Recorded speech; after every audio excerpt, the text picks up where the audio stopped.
She thought she was safe inside her own home, but a single bullet tore through the walls and ended her life. A place meant for comfort and protection became the scene of an unthinkable tragedy. And when investigators began connecting the dots, they discovered this wasn't some random act of chaos. There was a shooter, there was a lookout, and there were people who tried to cover it up. For most of us, home is where the outside world stops. It's the place we lock our doors, draw the curtains, and trust that nothing dangerous can come inside. Yet in this story, that very sense of safety collapsed in an instant. A young life was stolen not on a dark street or in a distant alley, but in the middle of a family sanctuary. It wasn't supposed to happen here. Not in the living room where laughter once echoed. Not in the bedroom where dreams were meant to grow. And certainly not to someone so young, whose future had barely begun.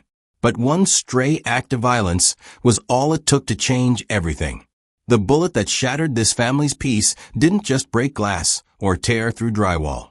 It ripped through a promise, the unspoken guarantee every parent feels when they tell their child, "You're safe at home."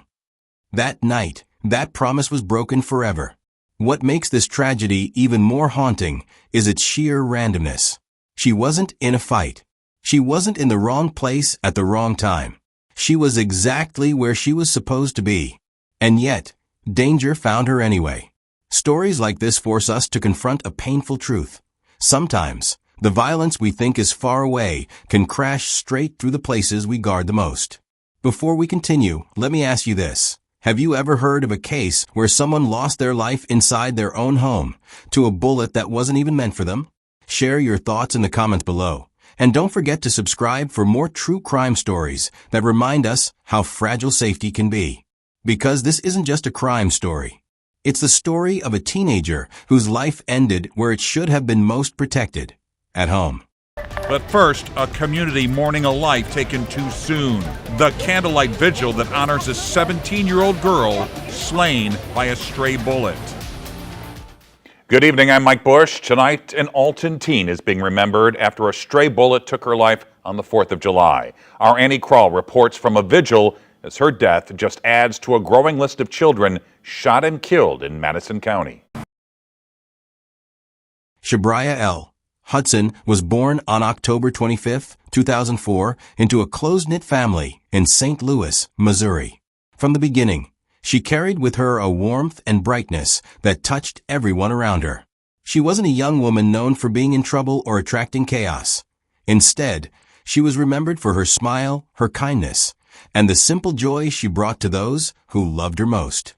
As the youngest of her family, Shabrya was deeply cherished by her parents and siblings. She grew up in a home where laughter, family ties, and shared moments shaped her everyday life. To those around her, she wasn't just another teenager passing through high school. She was a daughter with dreams, a friend who could be counted on, and a girl whose future stretched wide open. At only 16 years old, Shabrya was still in the middle of her high school journey. Teachers and classmates saw her as a bright, vibrant young woman with an infectious energy. She was part of a generation coming of age in uncertain times, but she carried herself with resilience and hope. Whether it was helping at home, showing up for her friends, or sharing a laugh that made a difficult day a little easier, Shabrya's presence always mattered. Unlike many stories that turn tragic at such a young age, Shabrya's life wasn't weighed down by complicated relationships, marriage, or children of her own. She was still a teenager, a daughter, a sibling, and a friend. She hadn't yet stepped into adulthood, but she carried with her the potential to do so much more. For her family, she represented the future. Graduations yet to come, milestones not yet reached, and dreams that would never have the chance to be realized. Her death would later be described by her community as a loss that stretched far beyond her immediate family. Neighbors, classmates, and loved ones were devastated, not only because she was gone, but because of the way her life was taken. It was sudden, violent, and deeply unfair, cutting short a story that had barely begun. For her parents, the grief was indescribable. The pain of losing a child is something no mother or father should ever have to bear, and when it comes in such a senseless way, the loss feels even sharper. For siblings and friends, the absence was felt in the silence she left behind. No more laughter, no more shared memories, no more chance to see the woman she would have become. Shabrya's story is not just about her death. It is about her life, her character, and the void she left behind. She was a teenager with a future ahead of her, one that could have taken her anywhere. She could have become a college student, a professional, a parent, or a leader in her community. But instead, her name became tied to a crime that shocked her city and raised painful questions about how violence so often finds its way into the lives of the innocent.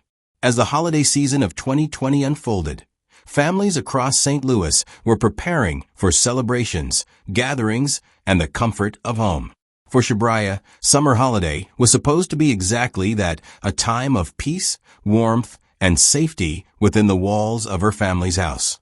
She had every reason to believe she was safe there. But on July 4th, everything changed. What began as a quiet holiday evening would soon erupt into tragedy, leaving a family broken and a community in mourning. The 4th of July is a day most Americans associate with parades, barbecues, and fireworks lighting up the summer sky. It's meant to be a holiday filled with celebration and family, not tragedy. For many families across St. Louis, 2020's Independence Day was exactly that, a brief pause in a year otherwise marked by uncertainty and loss. But for the Hudson family, it became the day their lives were split into a before and an after. In the early hours of that morning, Shabrya Hudson was inside her apartment on the 2100 block of East Fair Avenue. It was just after midnight. For her, the day should have been uneventful. Another summer holiday night spent in the place she trusted most, her home.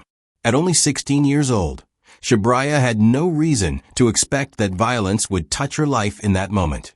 But outside, events were unfolding that had nothing to do with her. Not far from the building where Shabrya lived, a confrontation had broken out in the street. Accounts later revealed that there were multiple individuals involved, at least 2 young men who came armed, and another acting as a lookout. What began as a dispute escalated rapidly into violence. It wasn't unusual for tensions in certain neighborhoods to flare during holiday gatherings, when groups congregated outside and tempers sometimes boiled over. On this night, words gave way to weapons. Gunfire rang out in the darkness. The shooters weren't aiming at Shabrya, nor did they have any connection to her. Their actions, however, had consequences far beyond what they may have anticipated. As shots were fired, one of the bullets traveled farther than intended, piercing the thin boundary that separated the chaos of the street from the safety of Shabrya's home. That bullet entered her apartment. Inside, Shabrya had no warning. There was no time to react, no chance to seek cover. A single shot struck her, ending her life almost instantly. In an instant, the safe haven of her home, the one place she should never have had to fear, became the site of her death. For neighbors who later heard the commotion, the sound of gunfire might have blended with the expected pops and cracks of fireworks overhead. But for the Hudson family, there was no mistaking what had happened. Their daughter, their sister, their niece, the girl with her whole future ahead of her, had been taken from them in a moment of senseless violence. The injustice was almost impossible to comprehend. Shabrya hadn't been outside. She hadn't been involved in the dispute. She hadn't made a single choice that led her into danger. And yet, danger had found her anyway.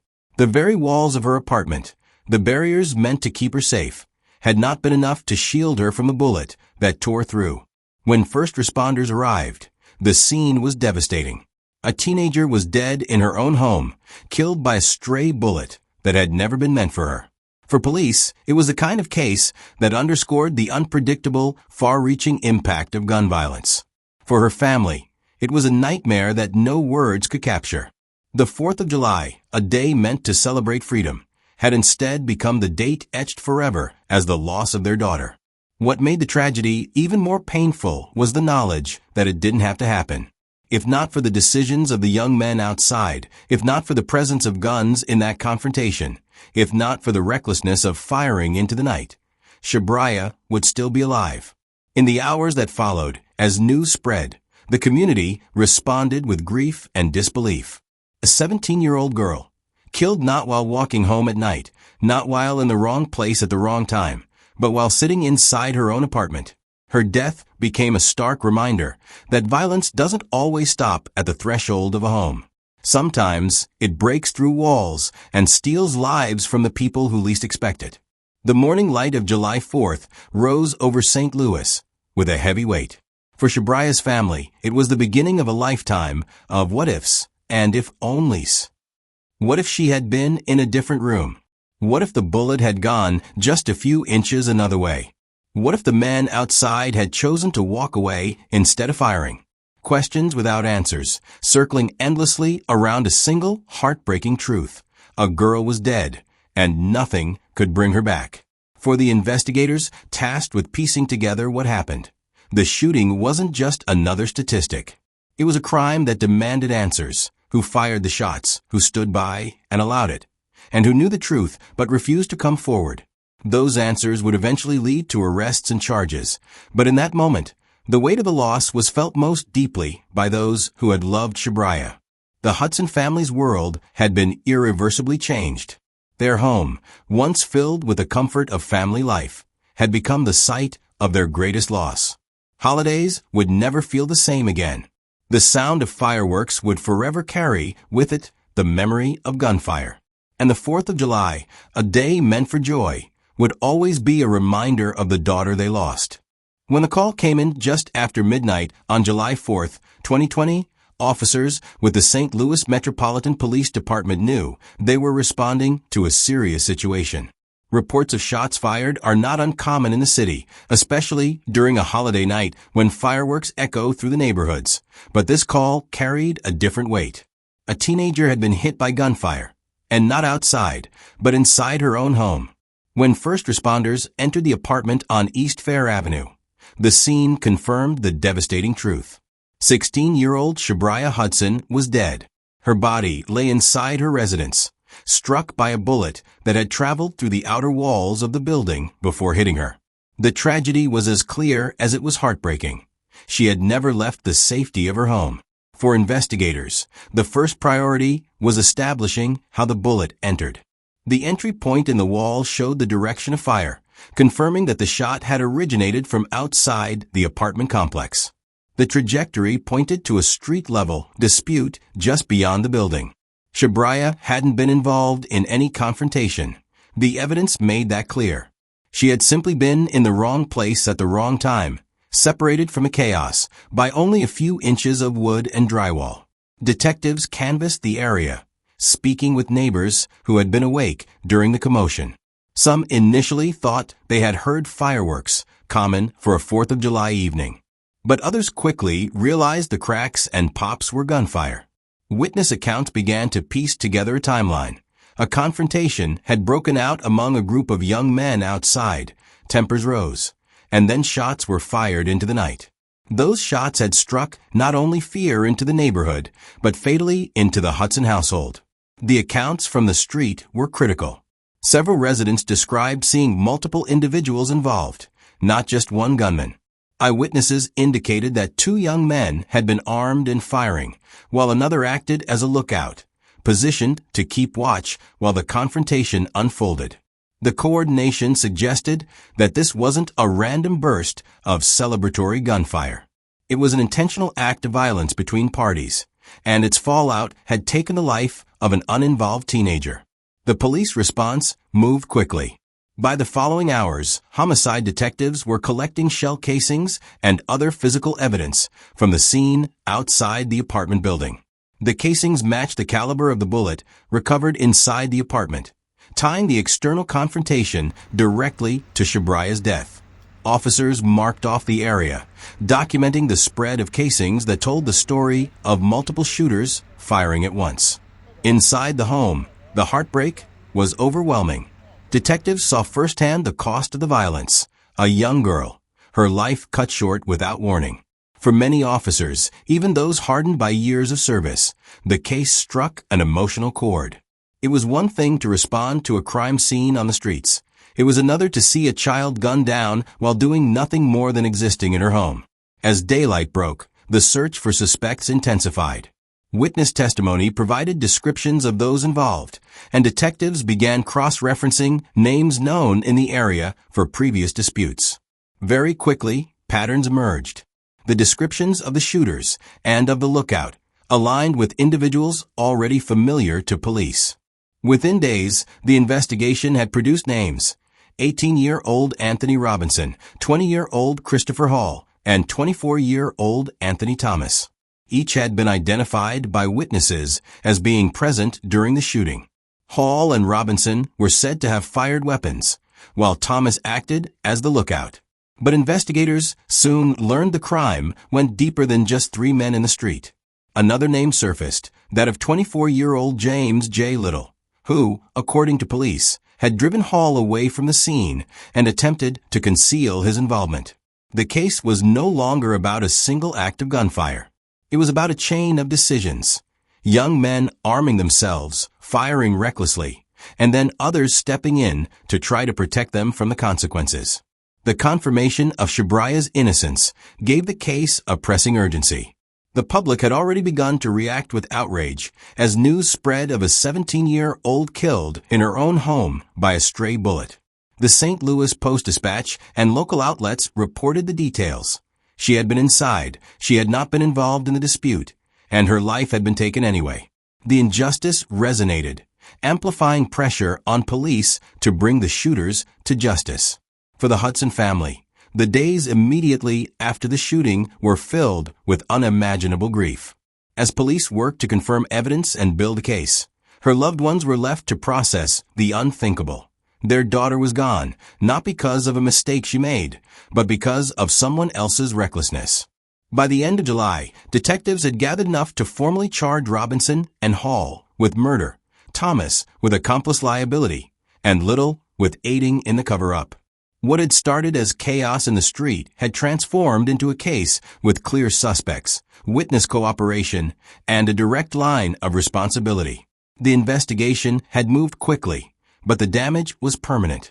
No arrest could bring Shabrya back, no charge could erase the memory of that night, and no conviction could fill the absence left in her family's lives. Still, the identification of suspects provided at least the first step toward accountability. What remained was the long process of the courts, and the painful question of how young men, in a moment of anger, had made choices that ended with the death of an innocent teenage girl. As investigators pieced together the chaotic events of July 4th, 2025, their attention quickly turned to the individuals believed responsible for the gunfire that pierced through the quiet of Shabrya's home. The evidence gathered at the scene and from neighbors gave detectives a crucial starting point. Witnesses recalled hearing a heated confrontation just outside the apartment building. Several reported the sound of multiple gunshots that came in rapid succession. Importantly, those who spoke to officers mentioned seeing a group of men near the property, suggesting that the violence had not been random. This detail helped investigators confirm early on that Shabrya had not been the intended target, but was tragically caught in the middle of a dispute that spilled into the residential area. Surveillance footage from the complex and surrounding streets soon provided additional clarity. Detectives reviewed hours of recordings, searching for any trace of movement around the time of the shooting. It was this methodical process that revealed two figures approaching the complex in the early morning hours and fleeing after the shots were fired. Their clothing, body language, and direction of travel matched descriptions given by neighbors who had caught fleeting glimpses during the chaos. The trajectory analysis of the fatal bullet also supported what witnesses were saying.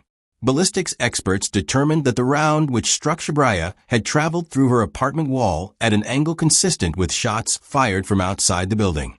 This finding left no doubt. The gunfire originated in the confrontation nearby, and Shabrya had been an unintended victim. As the evidence converged, detectives identified their key suspects, Aaron Robinson and Ariane Holmes. Their names surfaced through a combination of witness accounts, community tips, and cross-checks of individuals known to law enforcement in connection with prior disturbances in the area. Both men were quickly flagged as persons of interest. By July 5th, less than 24 hours after the shooting, police announced that they were actively searching for Robinson and Holmes. Their photographs circulated in local media and across social platforms, ensuring that the community knew who investigators were looking for. The rapid identification underscored both the urgency of the case and the level of cooperation between the police and the public. Arrests followed shortly after. Officers moved swiftly once the suspects' locations were confirmed. Both men were taken into custody without further incident, a relief to a community already shaken by the senseless killing. The charges they faced were serious: murder, aggravated assault, and related firearms offenses tied to the shooting outside the apartment complex. For Shabrya's loved ones, news of the arrests brought a mix of emotions. On one hand, there was relief that those suspected of firing the shots were no longer free. On the other, the reality remained that no legal outcome could undo what had happened or bring back the young woman whose life had been cut short inside her own home. The wider community echoed these sentiments. Residents of the complex expressed heartbreak and frustration, pointing to the needless loss of life caused by disputes that escalated into violence. To many, the speed of the arrests highlighted just how preventable the tragedy could have been, if only the conflict had been resolved without guns. Media coverage of the arrests placed emphasis on the randomness of Shabrya's death. She had no involvement with the suspects or their dispute. She was simply home during the holiday, inside the apartment where she should have been safest. That fact resonated deeply, fueling both grief and outrage across Atlanta. In the days following the arrests, memorials for Shabrya continued to grow outside the apartment complex. Candles, flowers, and handwritten notes filled the area where neighbors gathered nightly to mourn. At the same time, conversations turned to accountability, questions about how arguments in the street could escalate so dangerously, and what could be done to prevent other families from enduring the same pain. The arrests of Aaron Robinson and Ariane Holmes marked a turning point in the investigation.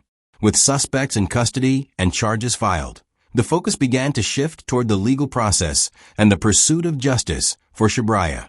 Yet for those who knew her, the fact remained: justice, however thorough, could never fully account for the loss of a daughter, sister, and friend whose life ended in such a cruel and senseless way. 4 people are facing charges in her death, including Joshua Glenn Colley, who police say is in custody and charged with first-degree murder. There's got to be a solution. All these deaths are preventable. There are too many grieving parents. Several days after the shooting, 23-year-old Morgan Booth from Alton was taken into custody and charged with obstruction of justice. Court documents say she lied to police about dropping Glenn Colley off here at East Elementary School. Police say Brashonda Colley also lied to officers, the 44-year-old originally saying that she didn't see Glenn Colley, one of the men suspected in the fight, leave her apartment the morning after the shooting. Hudson's family is now forced to pick up the pieces as the community rallies around them. We need to have more activities, and a lot of people have said we need a community center for these late teens, early 20s to hang out at in Alton.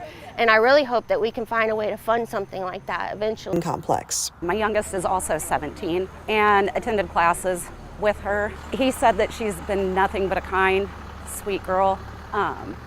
It's horrible to see this happen in our community. The arrests in Shabrya Sloan's case were a critical turning point, but they did not bring closure. Instead, they marked the beginning of what will likely be a long and complex legal journey.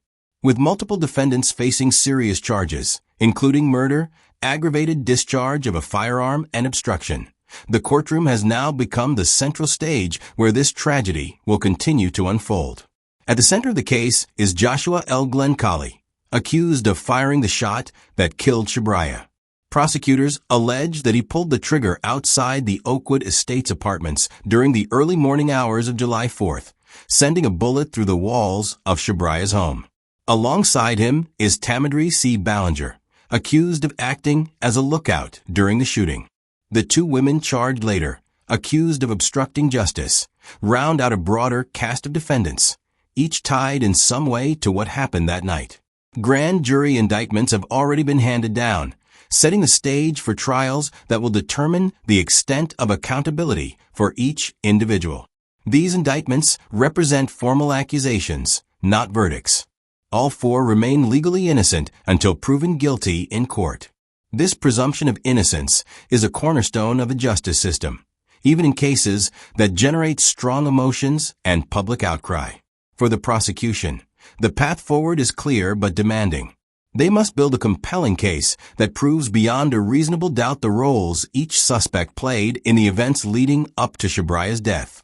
This means relying on forensic evidence, such as the bullet trajectory, eyewitness testimony from those who saw the suspects outside, and possibly statements from people within the suspect's own circles. Every piece of evidence will need to withstand scrutiny under cross-examination. The defense, meanwhile, is expected to challenge both the strength and interpretation of that evidence. Attorneys may argue about intent, the level of involvement of the alleged lookout, or the credibility of certain witnesses. In the case of the obstruction charges, the defense could attempt to downplay the actions of the women accused, suggesting they did not intentionally hinder the investigation. These strategies will shape the courtroom battles to come. What remains uncertain are the motives and deeper connections between the suspects. Was the shooting the result of a personal conflict, a targeted attack, or a reckless escalation of a dispute? Investigators have not yet disclosed the full picture. That lack of clarity adds to the frustration for a grieving community and family who want to understand why this happened. Court proceedings may eventually reveal more, but until then, the motives remain one of the unanswered questions. The timeline for these trials is also unpredictable. Criminal cases involving multiple defendants often take months, sometimes years, to move through the system. Pre-trial hearings, motions, and continuances can stretch the process, testing the patience of victims' families. For Shabrya's loved ones, this means a prolonged wait for answers and accountability, with each court date reopening the wounds of July 4th. Still, the stakes are high. If prosecutors succeed in securing convictions, the defendants could face decades in prison, reflecting the severity of taking a young life. If they fail, the community will be left with even more painful questions about justice and accountability. Either way, the proceedings will shape not only the fate of the accused, but also the public's trust in how the legal system handles cases of senseless violence. For now, the legal road ahead remains long and uncertain. Investigators continue to examine the evidence, attorneys prepare their strategies, and the people of Alton wait for a trial that promises to reopen every detail of that tragic night. Until a verdict is reached, the story of Shabrya Sloan's death is not finished. It lives on in the courtroom and in the hearts of those who demand justice for her. The story of Shabrya Sloan is not just about a single bullet or a single night. It is about how quickly disputes and reckless choices can claim lives that had nothing to do with the conflict in the first place. A 17-year-old girl, full of promise and loved by her family, became collateral in a fight she wasn't even part of. That reality forces us to look deeper.